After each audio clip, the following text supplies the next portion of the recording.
impacted over 100 people. Yes.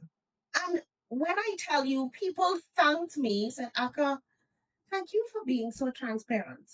Mm-hmm. Like you answered every question with my GM at that time.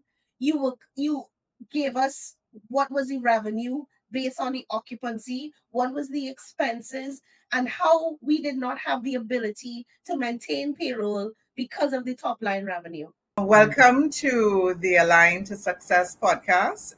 Today, we are going to be discussing communicating through organizational change. I'm your host, Amoy Vanlo, founder and CEO of Align to Success Limited. And today, we have an exciting guest, Mrs. Ali-Kerr. She is the Director of Human Resources at Andaz Miami Beach Hyatt Hotels, author of the book titled The Master Guide to Leadership Through the Lens of Care. She's also a trainer and speaker and much more. But I won't give it all away just yet. When I do invite her in, she will share some more. Aka and I are going to touch on some of the nuances that arise when dealing with organizational change, such as the shift in permanent staff to contract roles. And then another topic, which is changes in compensation and how this can and should be communicated to employees with empathy, clarity, and certainty. So, this topic is for you. If you have ever felt excited or overwhelmed or unsettled by organizational change, sit back and take this topic in. Aka, welcome and happy to have you here today. And I just want you to share with the audience just a little bit about your journey with organizational change and HR, or anything that you want to share with our eager audience. Aka, welcome. Absolutely. Thank you so much. Thank you for this opportunity. I am always honored when I have a platform to pay forward and add value. I'm actually speaking to you from Miami. However, I am Trini to the bone, Trini to the bone. So I have had the amazing opportunity to be transferred from Hyatt Regency Trinidad as a director of HR, and now I'm in Miami in the same capacity. And this particular topic, when Amoy reached out, it piqued my interest because the only constant is change. And it's how we navigate this constant effectively, especially when you have the honor to lead others. So I've been doing this for quite some time. I've been in HR for 23 years. Change has become the norm. So, navigating change, talking about how to implement change and the effectiveness of doing it correctly is something that really piques my interest and has allowed me to evolve into the leader that I am today. Great. Thanks so much for that, Haka. You know what resonates with me when I hear you speak all the time is you're honored to lead. You're always Absolutely. honored to lead. And that's such a powerful Absolutely. statement, you know? Yes, So, it is. And it's um, the truth, Amoy, especially when you think about the fact that we may lead others that may be older than us. And how do you get respect from someone who could possibly be your parent? It yes, has to be an honor. It has yes, to be with respect. And I think it really is the impetus as to who I am as a leader. I am honestly humbled and yes. honored to lead others. Yeah, Yes. I Right. like that. And I just want to take off from that, as you talk about sometimes you have to lead persons that are older than you. Yes. It's always interesting for me Yes. when I have to lead persons who are much, much younger, and you Absolutely. have to now make that connection. That's right.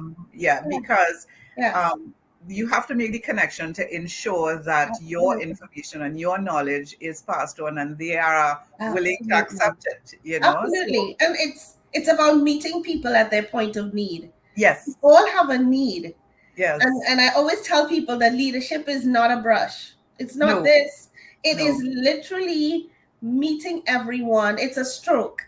Yes. And so we have to become more comfortable because this diverse workforce is not going to end. No. We have approximately 4, some organizations 5. And when the alpha come into our workforce, the ones who are in high school right now, we would really know what leadership is. Well said, well said. So I know our audience is waiting. So what I'm going to do Yeah, is dive into probably sure, one of our first questions, sure. Aka, and thanks very much for warming up so well. Absolutely. So this question particularly always interests me, and that is when you think back to a time when you experienced or led a major organizational Mm, change, what mm, nuggets stayed with you and mm. why? The one that resonates with me the most is COVID-19. Mm-hmm. Amoy, when I tell you change, unprecedented, unanticipated, on everything, and I had to navigate that that catalyst for change as the HR director.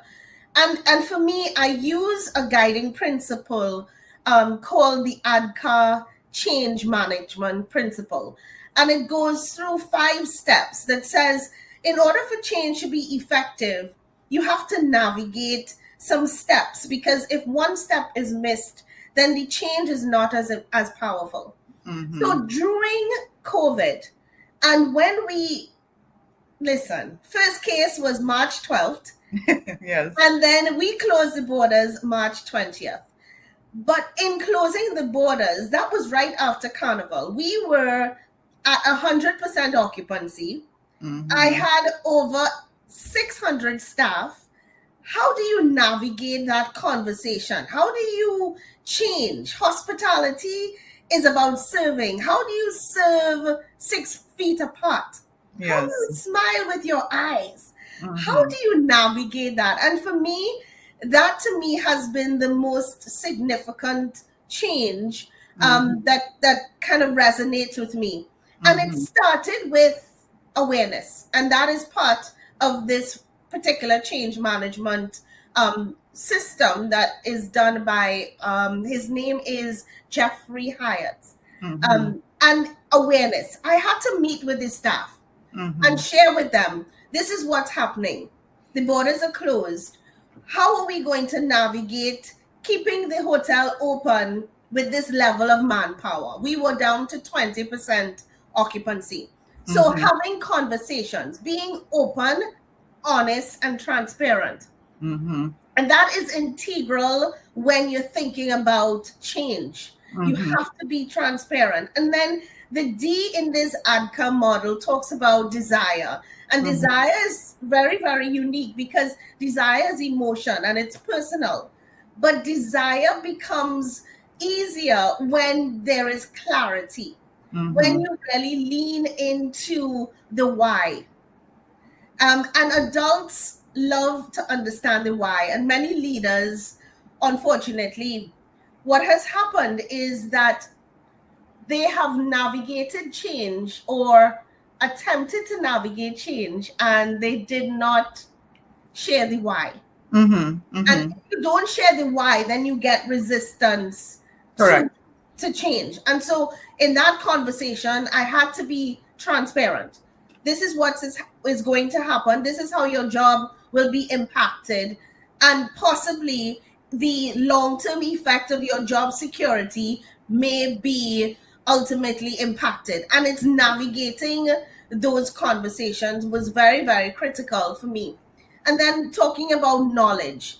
And this saying, knowledge is power, it truly is. So it's really giving them the knowledge, letting them understand that if this change happens, this is how your job is going to change. This is Mm-hmm. how your job is going to evolve. And Mm-hmm. so that knowledge is critical for change to happen. And Mm-hmm. then when we go on to, after they have a knowledge of what is to come, then it's ability. And of Mm-hmm. course, knowledge is different to ability. Knowledge just says that I went and I learned how to drive on Ryson Road. But my ability is when I go on the Solomon Hochoy Highway by myself, because now I have a skill, right? So knowledge is different to ability. And then Mm-hmm. finally, when you you end any change management process, you need to talk about reinforcement. How do Mm-hmm. you reinforce change to be continuous, right? And that comes with recognition, reinforcement, celebrating milestones, etc. And Mm-hmm. so when you use those 5 steps in change management, which I have used successfully, it allows change to not be as painful. Mm-hmm. Change is painful, and it's something that we have to recognize. We don't like to change. I mean, change, most people are very resistant to change because it's entering a space of unknown. But you must have a process for change to be effective. And for me, what I have found, transparency and trust has Mm-hmm. been my guiding principle when implementing a change process or Mm-hmm. a change in a system. That was a lot to unpack there, Akka. Yes. And if I'm to summarize what I'm getting from you from at the start is Mm-hmm. to be transparent and Absolutely. to build trust with your team. Correct. That's really emotional. It That's is. really important because there's an Absolutely. emotional thing that takes place with Mm-hmm. all parties, and Absolutely. and it's not just simply operational, and therefore Yes. we need to make sure that we are transparent with the Yeah. information that we're provided and build that connection of trust. I think Absolutely. one of the other things that I think is very critical for both leaders and for employees to understand is the importance of clear and consistent messaging from the start and then Absolutely. throughout, So Absolutely. I'm hearing that. Absolutely. Um, Yeah, communication is Correct. critical. Yes. Yeah, and then one of the other huge nuggets I'm hearing is it's also really listening for feedback, because they can provide That's right. early information so that Correct. you can adjust or you Correct. can navigate. Correct. So there are lots of feedback and nuggets that you left for leaders in terms of Yes. change is really a human experience, Absolutely. and you Absolutely. have to acknowledge the emotions Yes. and be able to build that trust with the person. So Yes. thank Yes. you very much for that one. Thank you Absolutely. very much. Absolutely. So let's get into another one that troubles me sometimes, and this one really troubles me. Why do you think? Because we talk about communication being so important, right? Yes. Yes. Why do you think so many leaders get communication wrong when Hmm.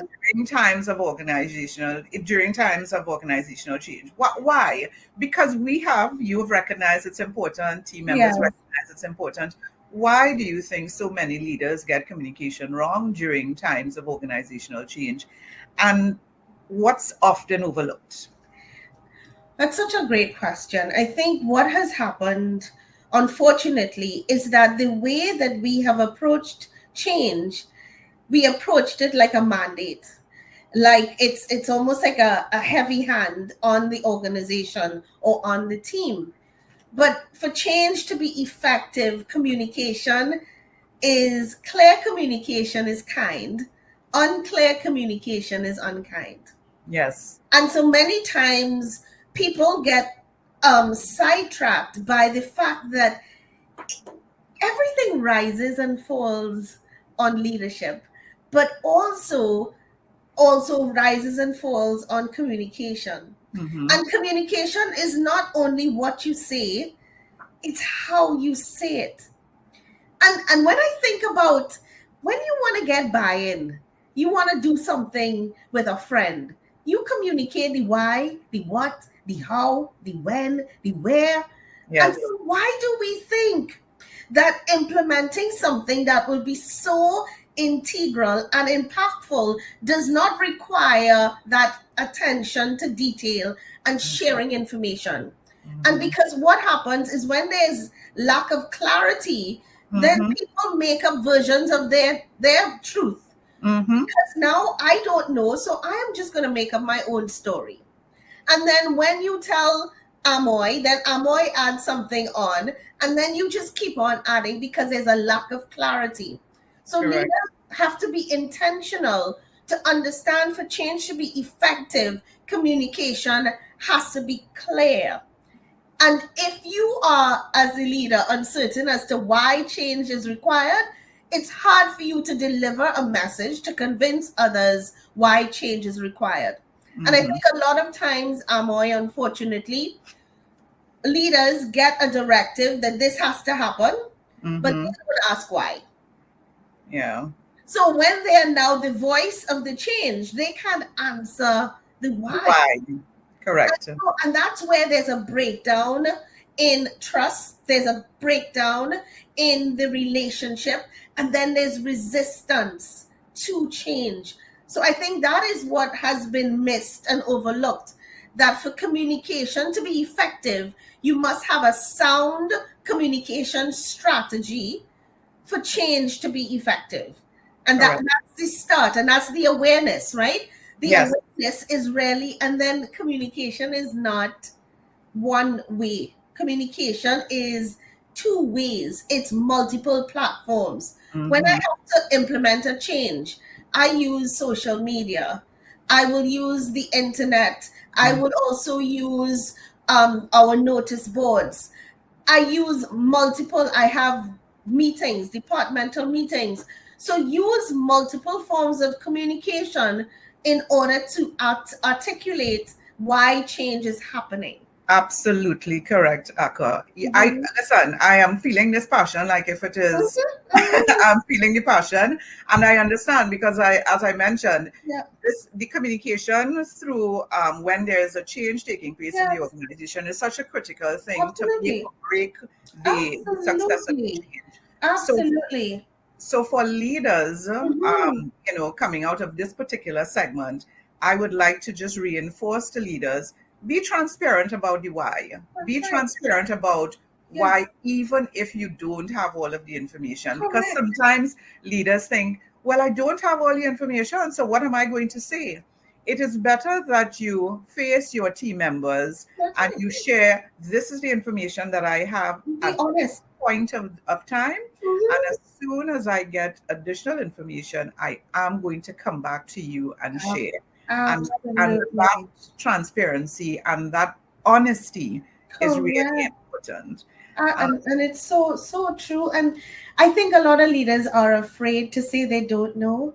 yes, I yes, don't, I, I don't know, but for me, what an amazing opportunity to learn, to grow, to yes, understand. I yes, love when I don't know because I know in a few days or months, I'm going to know. So exactly. we have to be comfortable being uncomfortable. Yes, And then that's what leadership is about. That's what we do. We fail forward, we fail quickly, so when we get up, we're steps ahead. And if yeah, you don't know how to respond, you know what, that's a great question.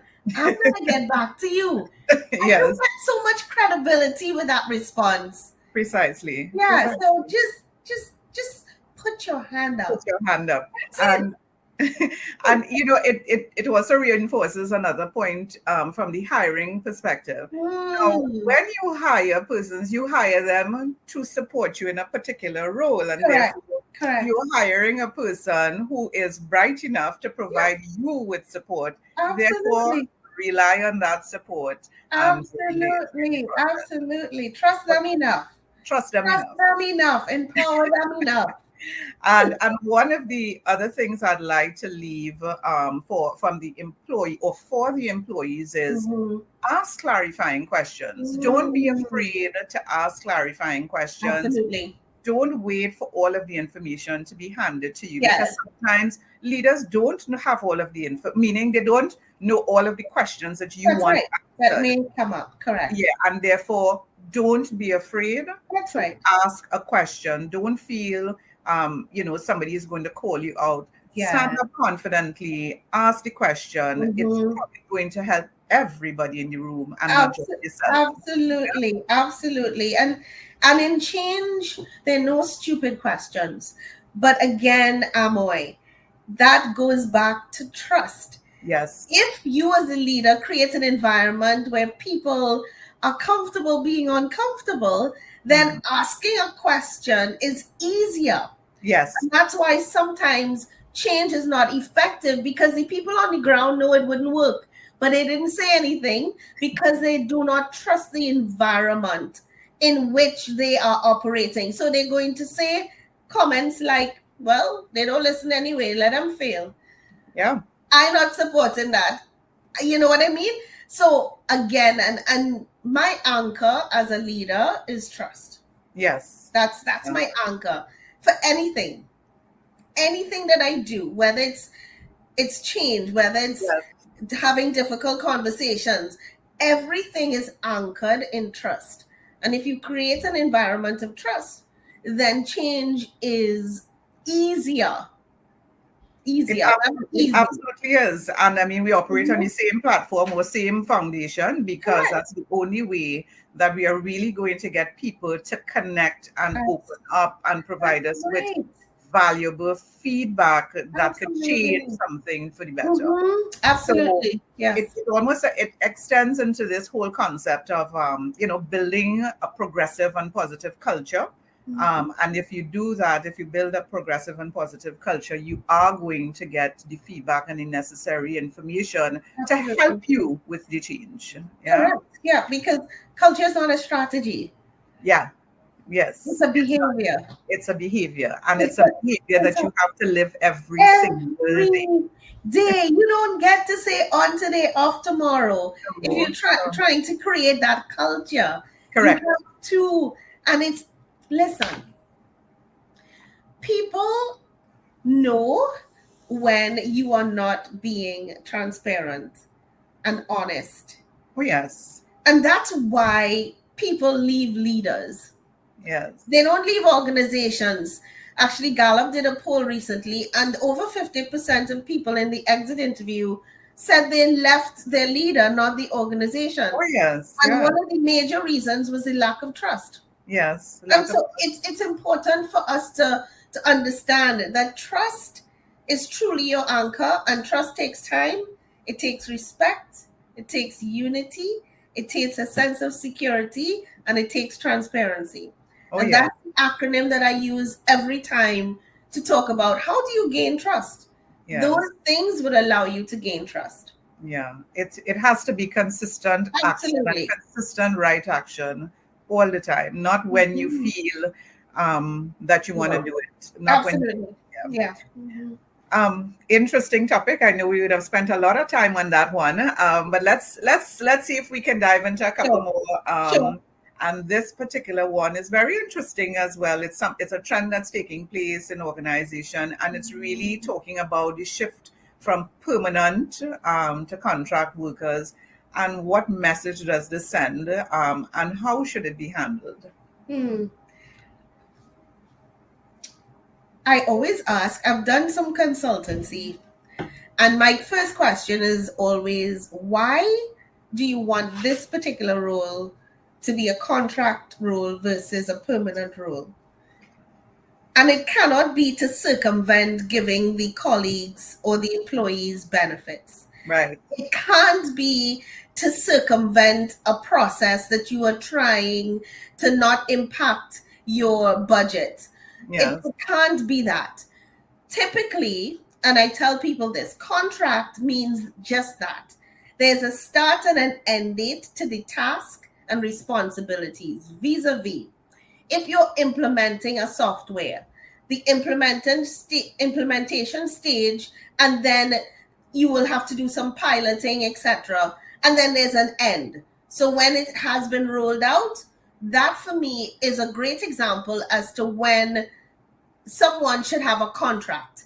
Right. Because the task in which they are doing has a start and an end date.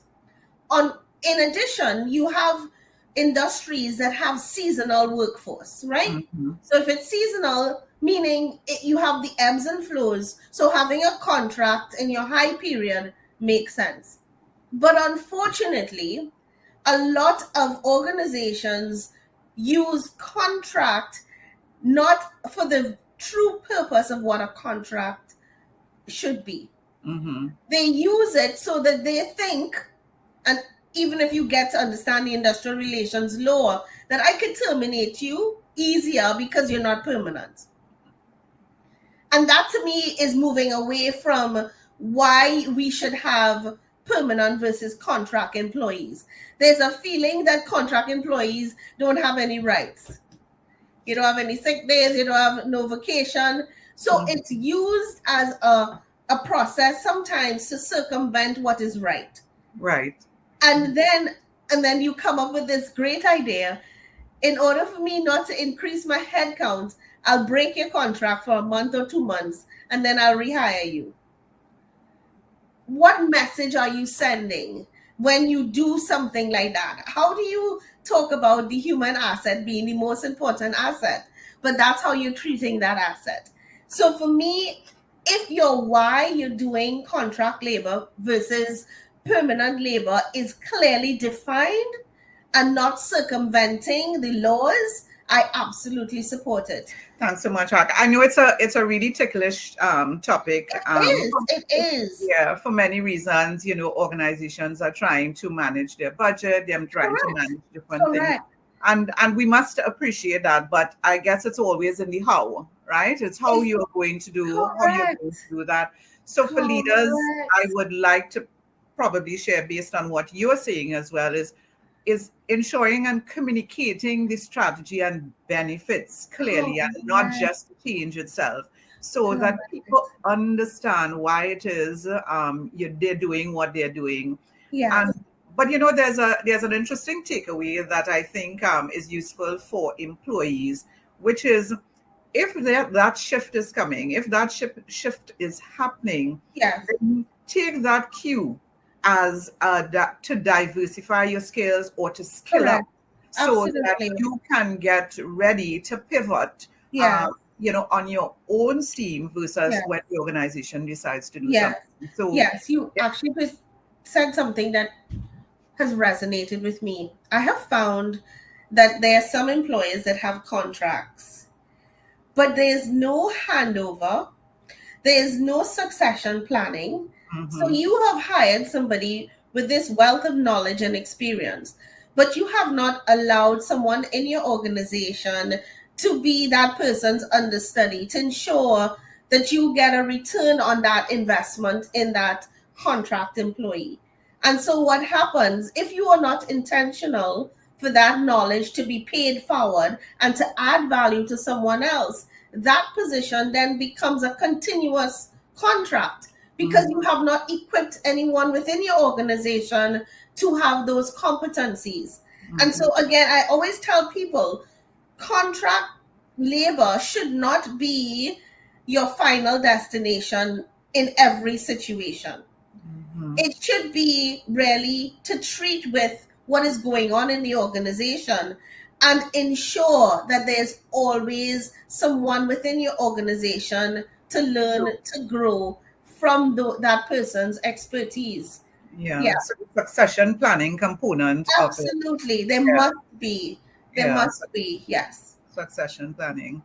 So I want to touch on another very ticklish topic, which is we have jobs, we have jobs, and then we have roles that are collapsing into one, and it's why try to do this and try to do that, and you have persons performing sometimes multiple roles, and it happens. It has happened throughout my entire career. It happens. So how can leaders maintain trust when asking employees to adapt to new rules and new expectations? I think a lot of organizations do not do that job compression in the correct way. What does that mean? When you have two jobs coming together, you need to look at the compensable factors in the job and compensate the person depending on their value proposition, their impact on the bottom line, the impact on customer service, etc. Because understanding that, yes, there's going to be job compression, we're going to do some merging, whether it's automation or whatever, but it should not be done and just telling the person, well, you're going to be doing this plus this, but your compensation is not impacted. I think, and that is what a lot of organizations are getting pushback.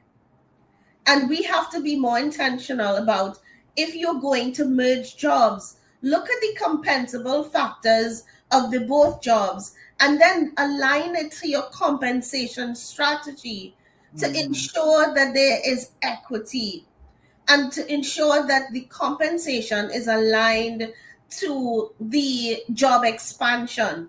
And I think that is sometimes a missing link when organizations attempt to do that level of reduction in workforce, but also merging jobs. And that is something that's critical, because if I was only doing one thing one day and I'm getting this salary, and tomorrow you want me to do this plus this, but you're telling me that it's the same salary, then Mhm. that is not a representation of caring for me so I could be my best. Yeah.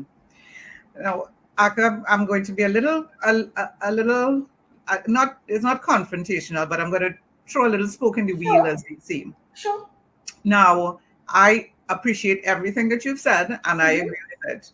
But what if the company just does not have the funds and the resources to do exactly what it is you're saying? So you have an organization that has mhm, to compress some of those jobs, as you put mhm, it, and you do have some employees who are feeling this weight and this pain mhm. because they are, but they don't necessarily have a ready opportunity to leave to go to. So what do they do in that instance? The employee and the employer. The employer, sometimes people, we think that the only way to compensate someone is monetarily. Right. It's literally selling it. Amoy, you know what? I see your potential. I want to give you a project that allows you to learn and grow. This is going to propel your career. And in a year or so, we are going to circle back to see if you are ready to be promoted.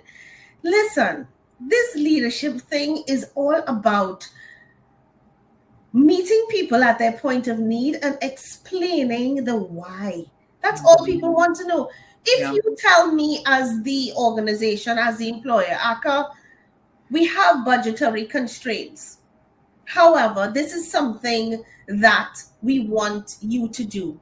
Hmm. Okay, let's talk about the factors, the non compensable factors that you could think about that doesn't impact your bottom line.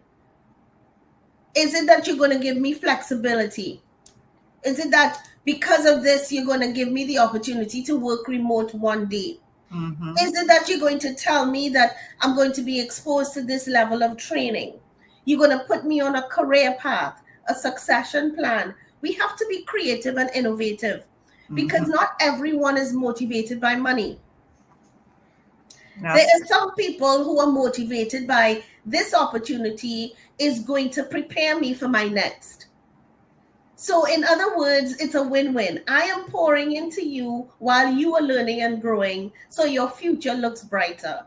And so, hmm. we have to get to the stage where we have those open and honest conversations and understand if you are intrinsically motivated or extrinsically motivated. And so, if you are intrinsically motivated, well done, Aka. Thank you. Thank you Yes. for doing this. You're amazing. I could Hmm. not have done this without you. That goes a long way. So It we absolutely have to does. understand that it's not always about the money. Yeah. And I think your point, your key point and key takeaway here for me is it's a win-win. It's a win-win. If you frame it and you Yes, position it as a win-win in the sense that the organization, yes, the person actually benefits because they can absolutely. grow, That's because they right. can improve their skill sets, they can get ready for another position. Mhm. It does all of those things. And then positioned well, of course, by the leader to the employee. The Absolutely. leader gets the leader gets the best out of the employee, even in this very compressed state of jobs. Mhm, So, mhm. yeah, so I think the win-win perspective, and Absolutely. seeing it as a win-win is a good frame Yeah, for both employees and employers to look at it. Yeah. correct. And Amoy, one thing I want to share, when we tell an employee that you're going to have to do this, this, and this, do we say why? Yeah. Like, Yep. do we say, well, there was automation Hmm. or we have outsourced this? Just share information. Feedback is such a gift. And we miss that gift so often as leaders. Yeah. Giving feedback, sharing your why. You get ownership when you understand why you're doing something. So when I understand, I have more ownership as to what I'm doing because I have clarity. So we Yes. just have to be clear. Yes. Be clear. And as you say that, it's really making them part of the process and getting them in from the start, and not getting them in when you're halfway down the road, and then you're trying to help now bridge the gap of the why and the what and where are we. But Ex- yeah, helping them to get that buy-in, and bringing them in from the start, That's right. and That synergy. Because when I feel like I'm a part of something, yeah, I'm more intentional to ensure that it's successful. yes, absolutely, Yes. yeah, And so then you don't get that resistance that a lot of leaders get because they're not intentional about getting that buy in. And then that person has a vested interest in the success yeah. of their role or the organization by extension.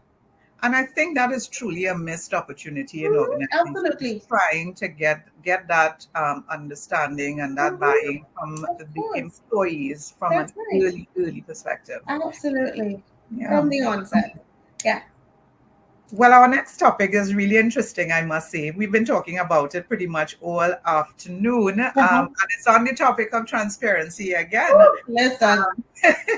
And I know this is really a really a pet topic for both of Yes, us. absolutely. So in this particular, I'll frame it this way. I mean, So, because we've been talking about transparency for a bit, and we mhm, know how important it is. yeah, What does transparency really mean in the context of organizational change? sharing the why, Yes. Yeah. sharing the possible impact Yes. of the change, and sharing what will happen to me as a result of the change. Absolutely.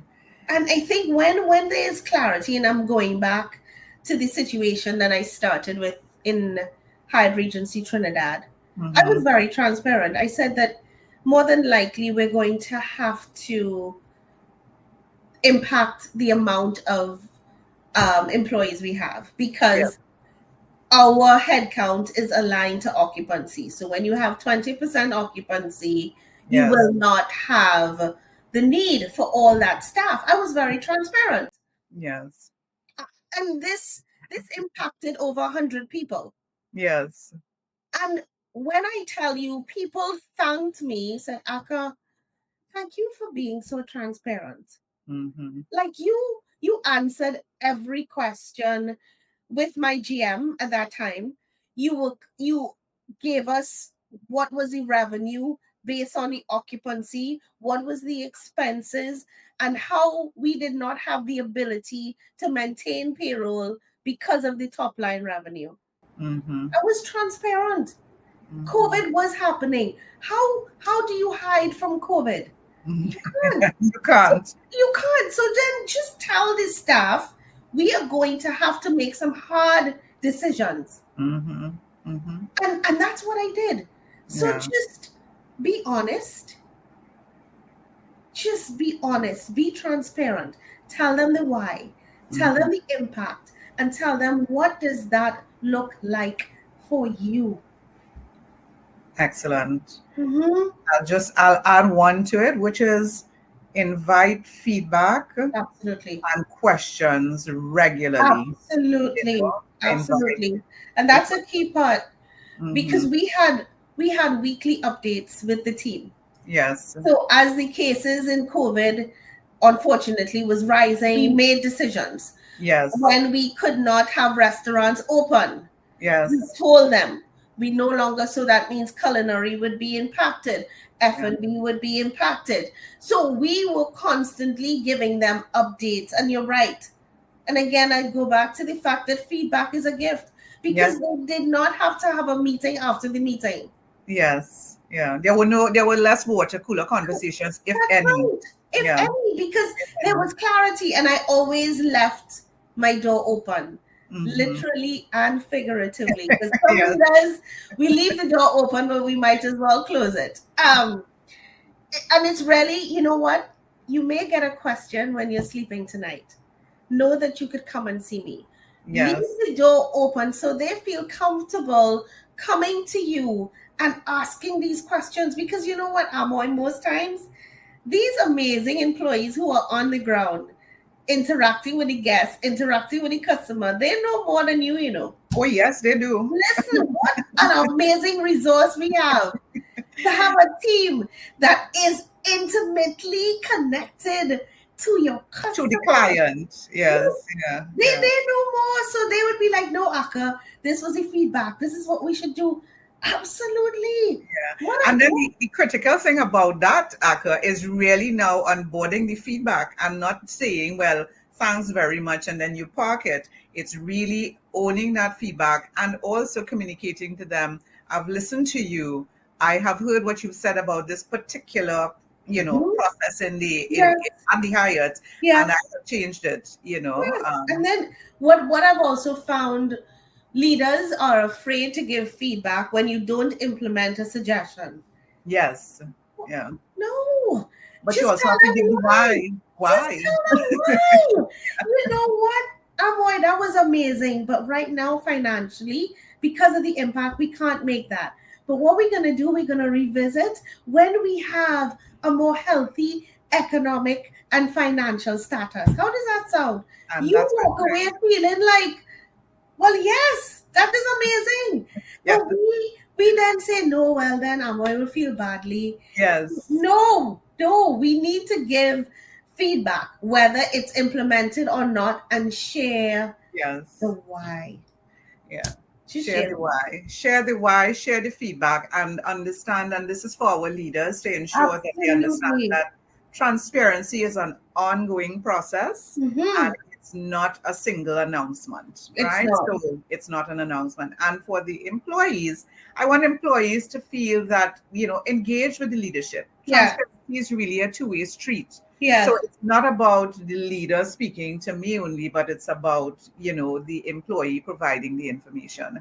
And Absolutely. yeah, And but that only happens when they trust you. yes, when they trust you. And so we will always come back to this anchor of trust. Absolutely. It's all anchored. Everything. It's just like putting an anchor onto a ship. As long as you move the anchor, the ship will shift. But if Yes, you keep that anchor of trust, regardless of the crisis, regardless of the storms, trust is your anchor, and people stay. They are loyal to trusting leaders. And yeah, that's important that we understand. And change is never easy, but leadership, nobody ever said leadership was easy either. If you get into a leadership role, you're going to have to make some tough decisions. yeah. And And it's not, sometimes you just have to do it scared. you Do it do. scared, learn from it, but treat people how you want to be treated. Yeah. And remember to raise your hand if you Yes. because you don't know You everything. don't Yeah, know. If you you don't don't know. know, just be comfortable, because the road to success is filled with failure. Yes, yes, The yeah. fact that we are speaking right now virtually, people failed, but they didn't give up. No, they didn't. They kept on asking questions. How? Why? So Why? that's Why what we can't have this be to done? do. Yes, Yes, because as leaders, the more we know, the more our team knows. absolutely. Ask questions. Yeah. So this has been great, but I want to have one final wrap-up question, Aka. It Okay. has really, really been an awesome session, and Absolutely. I just want to land on that. What is that one piece of advice to a team leader navigating a massive change, in the Hmm. upcoming months? What would that advice be to that leader leading this massive change? If you're going to lead change, know that you have to believe in the change. You have to be able to articulate the why. And then you need to understand that you are going to be that guiding principle for change to happen. Do Mhm. not be afraid of change. The only constant is change. Change will happen with or without you. Mhm. But just understand the why. Lean in, ask the tough questions, and also reciprocate that to the people that you have the honor to lead. Mhm. Change we must, because many organizations did not change and now they're now become obsolete. So Mhm. avoiding change doesn't treat with a situation. Mhm. It just means that someone else is going to do it. So you be the one. You put your hand up. You ask the right questions. You create an environment of trust, and people will change. They will follow you Yeah. because people follow good leaders. And they follow leaders who are transparent, who Correct. lead with empathy, That's clarity, it. and transparency. Um, Absolutely. So for our leaders this afternoon, your team takes cues from you. So your Absolutely. calm and clarity set the tone Mm. Mm. for navigating That's change. so good. So That's be so careful good. about that.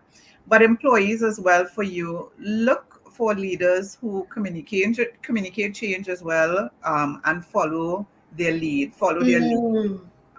When your leader is being transparent and when your leader is providing you with information and guidance, Yeah. lean in and support, as opposed to only finding options and avenues for resistance to change, Yeah. right? So that's also important for the employees to take away.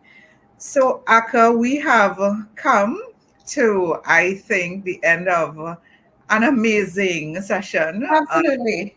Filled with Absolutely. so many nuggets I throughout enjoyed the it entire thoroughly. session, the entire Thoroughly, thoroughly. I just, I love what you're doing. I love your intentionality about leaving people better than when you met them. And I love the fact that you're not scared to talk about topics that some would avoid, because we have to talk about it and Mhm. we have to get better because getting better matters.